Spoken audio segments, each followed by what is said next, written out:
Winning a golden slipper. These are the moments you work so hard for. Taking a horse from the yearling sales to winning the richest 2-year-old race in the country. This is what all trainers dream about. And to have this aspiration become reality, especially sharing the journey with my father and brother, makes Estijaab's golden slipper so special. Estijaab! Estijaab led all the way in the slipper! What a race. What a win for Brenton Avdulla, of course. I think the Golden Slipper is one of the majors in world racing. I was just very fortunate that Team Hawks had a spot on, and the great trainers can get them right on grand final day, and you can just make the most of it. She ventured into our stable on behalf of Emirates Park Stud, and they approached us at the Inglis yearling sales, and they just wanted to know virtually what was the best filly, in our opinion, in the sale. A beautiful filly, well balanced, paraded well, had a massive pedigree, and obviously been by Snitzel and out of a Group 1 winning mare Response.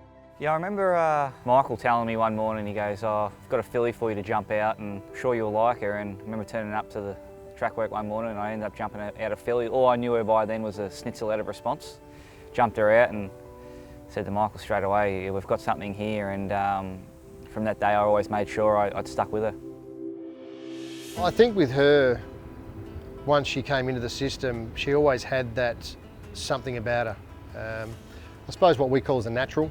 From her first run at Randwick, when she won very dominantly, But look at the filly sprint now, Estijaab really. it was probably her first preparation, real. We gave her a freshen up and she continued on. So she'd been up for quite some time. I think she had her first trial in December, middle of December, I think it was. And a lot of 2-year-olds, you can start them out and they don't go the right way or the way you want them to.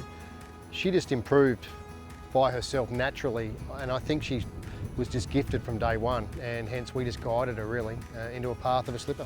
In the barriers it's like a little V, and she used to jam her nose up right across the front of the V, and as soon as she felt any vibration she was off and gone. Gates open, she flew out off the inside. That was one of her best assets, was her barrier manners, and that's what I always loved about her, her professionalism.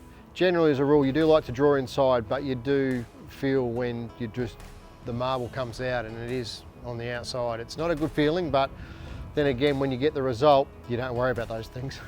The barrier when it was drawn, I remember sitting there and first things thinking, I said, well, that might ruin our chances a fraction. And then the more I looked at it, I said, well, we're a chance of probably getting across actually okay here. And I remember John ringing me on the Friday night before the slipper saying, well, look, I just think you've got to be positive and I'll leave it with you. We knew she was always going to be the first out. It was always going to be what happened around me. And going to that first bend, I remember Geordie Charles and that they restrained, and the barrier wasn't such a problem then.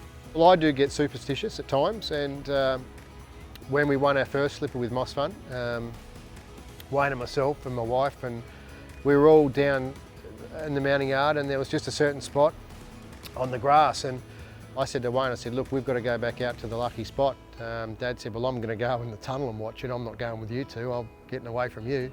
So Wayne and I went out to the lucky spot with a lot of our staff and our wives, and it's just one of those things that I think, call it what you want, but is it superstitious? It might be, but it's been lucky enough for us.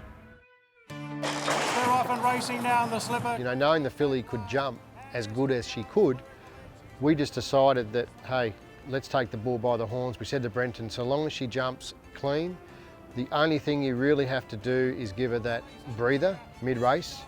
I remember just sitting there counting, and we got to the 600 and nothing had taken me on, and I was just able to hold up for another 100 and nothing was sort of near me, and then I just said, oh, I've been a bit cheeky here, I better just sort of let her slide a fraction. Estijaab in front.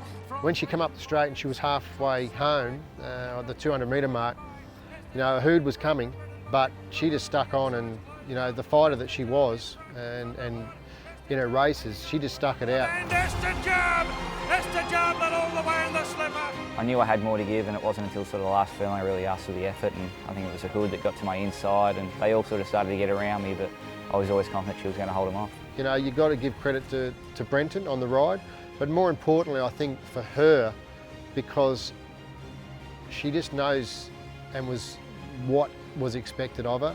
She just went out there and did her job like she always did, and came home with the goods, and just goes to show what sort of racehorse she really was. She could do it both ends.